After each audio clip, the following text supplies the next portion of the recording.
Hey everyone, welcome back to my YouTube channel. I've gotten this question so many times. You've all been asking me how I made this. This is a daily design I posted on my Instagram a couple weeks ago, and it's actually a super simple effect. So let's jump into Photoshop and I'll show you how I made that. The key thing is to just pick two fonts that fit well together, kind of like in this case. So let's jump right into it. I'll click over here. This is the adjustments tab, and I'm going to add a solid color and probably just pick one of these just so we can make it similar to that. And then we'll start adding our base text. It was probably Montserrat, or however you pronounce this. It must be. I usually use this font quite a bit, so it's probably him. Let's see if we can find the exact same font. Yeah, I think we got him already, right? Looks pretty similar. And then we'll add our main title. It was definitely this font. Nice. And then we'll add the again font. And now we're going to look for another font that could look pretty cool with that, but kind of make it bigger. And then I'll hold down the Command key on a Mac, Control on a Windows. And as you can see, when I hold it down, this little white arrow appears, and I want to just go here, and then I can kind of skew it and warp it around. And I'm just going to slightly bring this upwards so that we get this effect. And then we'll make our text red, obviously.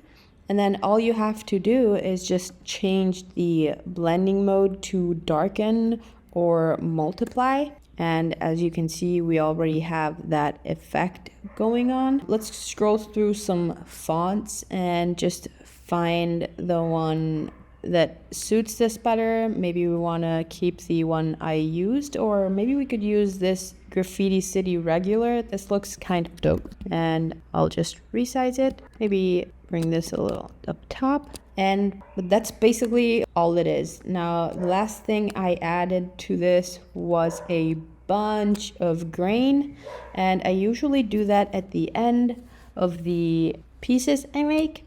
And I usually just select all the layers, right click, and convert to Smart Object. This way we've compacted all our layers into one, but obviously they're still into a Smart Object. So if you double click on your Smart Object, you're able to change all your fonts and your text and all that stuff. And then just Command save and go back to this file, and it'll update automatically. And also I can stack filters on top of each other because it's a Smart Object, and they'll all be fully editable still.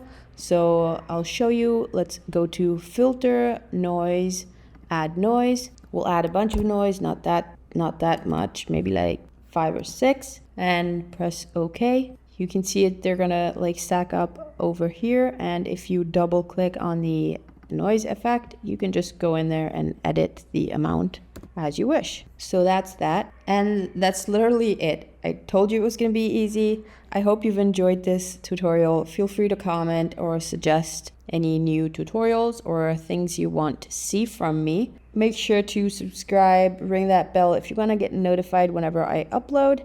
And I hope you have an awesome day and rest of the week. And I'll see you guys soon. Bye.